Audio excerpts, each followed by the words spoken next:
je pense qu'aujourd'hui, je vis une vie et je la vis pleinement. C'est-à-dire que je peux apprécier le moment présent. Avant, j'étais soit dans le passé, soit dans le futur, mais rarement dans le moment présent. Et ça m'a permis de découvrir une chose toute simple, c'est le bonheur et de vivre, tout simplement. La deuxième chose, c'est d'être aussi ce côté un peu trop bourreau de travail que j'avais avant et qui en négligeait le lien avec les proches très souvent. Ou, alors proche, ça peut être la famille, mais aussi ça peut être une équipe avec laquelle je travaillais. Parce que s'il y avait un objectif, l'objectif il était à atteindre avant tout.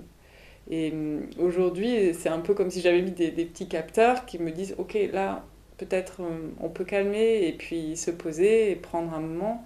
Et j'arrive à mieux gérer mon énergie parce que j'ai eu cette prise de conscience. Et même s'il y a des moments où je peux travailler beaucoup parce que j'ai cette force-là, j'essaye d'être en vigilance et de savoir le ménager, même à l'échelle d'une semaine ou d'une journée, des moments où je peux recharger et être peut-être plus à l'intérieur et moins à l'extérieur, moins dans le faire, mais plus dans l'être. Et j'aimerais peut-être me re-challenger, je sais pas, je m'étais dit, bah, pourquoi tu ferais pas le Mont Blanc par exemple. Mais en fait, il y a une partie qui me dit, bah vas-y, fais-le, challenge-toi, et puis l'autre qui me dit, bah en même temps, est-ce que tu as besoin de ça, quoi. Avant, la méthode Coué ou le côté je peux y arriver, il faisait sens. Et en même temps, j'étais quelqu'un comment on va dire, qui se mettait dans l'action pour se donner du courage. C'est assez étrange, hein, mais c'est un peu on jette dans le vide, de toute façon tu vas y arriver. Donc, mais avant, il y a des doutes aussi. Enfin, moi je vivais pas la pleine confiance tout le temps, au contraire, je me suis rendu compte que j'étais quelqu'un qui avait beaucoup peur, mais euh, qui gérait cette peur-là par l'action permanente.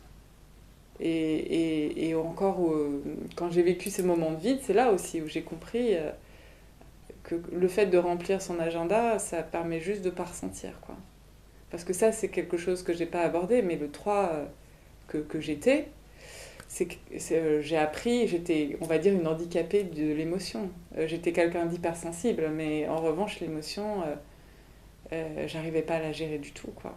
Et les gens pouvaient penser que je la gérais très bien, parce qu'il y a ce côté très masque, très façade aussi, dans le 3, où même si on a perdu son chat ou son chien le matin, il y a une réunion à assurer, on va le faire, il n'y a aucun problème, quoi.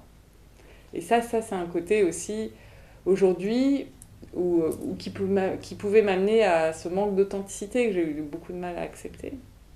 Euh, bon, on appelle ça l'illusion ou le mensonge, mais je crois que oui, il y a ce côté, dans la méthode Coué, il y a le revers de la médaille, c'est que même quand la situation est grave, là, on ne s'écoute pas, on n'écoute pas son ressenti, son émotion, et on sort le bon rôle ou le bon masque au bon moment.